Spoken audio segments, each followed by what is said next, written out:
सावन का पवित्र महीना शुरू होते ही देश भर में भगवान शिव के भक्त कांवड़ यात्रा पर निकल पड़ते हैं। हर साल की तरह इस बार भी कांवड़ यात्रा 11 जुलाई 2025 से शुरू हो रही है, जिसमें लाखों श्रद्धालु हरिद्वार, गंगोत्री और अन्य पवित्र स्थानों से गंगाजल लेकर अपने गंतव्य की ओर बढ़ रहे हैं। लेकिन इस बार यात्रा की शुरुआत के साथ ही कई स्थानों पर विवाद और हंगामे की खबरें सामने आ रही हैं। खासकर उत्तर प्रदेश के मुजफ्फरनगर और गाजियाबाद में कांवड़ियों और अन्य लोगों के बीच टकराव की घटनाएं सुर्खियां बटोर रही हैं।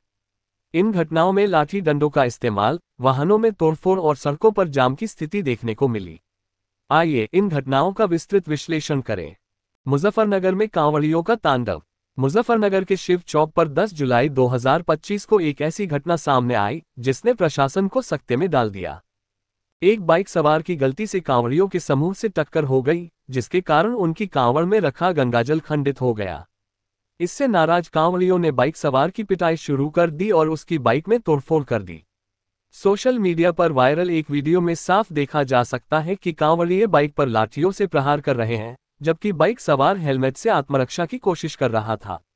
इस दौरान सड़क पर भारी हंगामा हुआ और यातायात पूरी तरह ठप हो गया। पुलिस ने मौके पर पहुंचकर स्थिति को नियंत्रित करने की कोशिश की। सीओ सिटी राजू कुमार साव ने बताया कि कोतवाली के सामने ये घटना हुई, जहां एक बाइक सवार ने कांवड़ियों को टक्कर मार दी थी। पुलिस ने बाइक सवार को कांवड़ियों के चंगुल से छुड़ाया और हंगामा कर रहे श्रद्धालुओं को समझा बुझाकर शांत किया। इस घटना का सीसीटीवी फुटेज भी वायरल हो रहा है, जिसके आधार पर पुलिस जांच कर रही है। कांवड़ियों में से एक, प्रशांत, ने दावा किया कि यह पहली बार नहीं था जब उनकी कांवड़ से कोई वाहन टकराया। उन्होंने प्रशासन से बार बार सड़क बंद करने की मांग की थी, लेकिन उनकी बात नहीं सुनी गई। इससे कांवड़ियों का गुस्सा और भड़क गया। गाजियाबाद में भी भड़का विवाद। मुजफ्फरनगर के अलावा गाजियाबाद के मोदीनगर में भी कांवड़ यात्रा के दौरान तनाव की स्थिति बनी। 9 जुलाई 2025 को दिल्ली मेरठ मार्ग पर राज चौपला के पास एक बेकाबू कार ने कांवड़ियों को टक्कर मार दी, जिससे उनकी कांवड़ खंडित हो गई। इस घटना से आक्रोशित कांवड़ियों ने कार में तोड़फोड़ शुरू कर दी और ड्राइवर के साथ मारपीट की। इस घटना ने सड़क पर जाम की स्थिति पैदा कर दी और पुलिस को हस्तक्षेप करना पड़ा।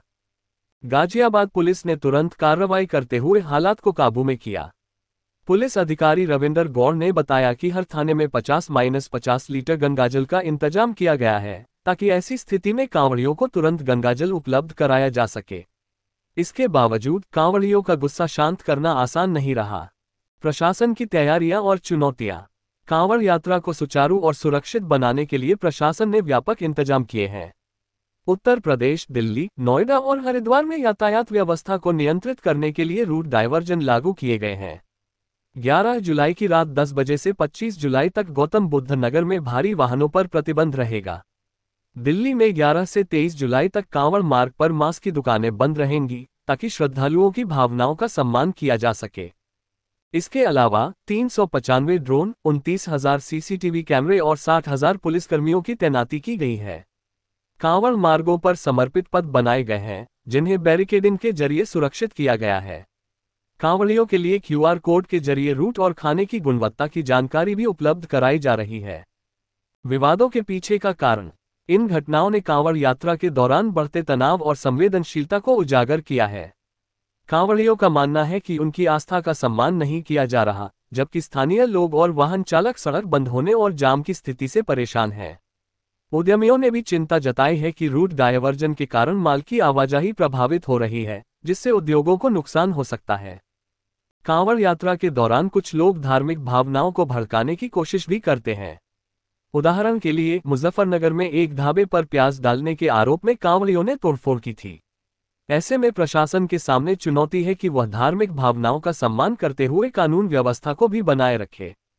निष्कर्ष। कांवड़ यात्रा भगवान शिव के प्रति आस्था और भक्ति का प्रतीक है, लेकिन हाल की घटनाओं ने इस पवित्र यात्रा पर विवादों का साया डाल दिया है। मुजफ्फरनगर और गाजियाबाद की घटनाएं दर्शाती हैं कि छोटी सी चूक भी बड़े हंगामे का कारण बन सकती है। प्रशासन की कोशिश है कि यात्रा शांतिपूर्ण और सुरक्षित हो, लेकिन इसके लिए कांवड़ियों और स्थानीय लोगों के बीच बेहतर समन्वय की जरूरत है। ये सुनिश्चित करना होगा कि आस्था और कानून का संतुलन बना रहे, ताकि यह पवित्र यात्रा अपनी गरिमा और महत्व को बनाए रखे।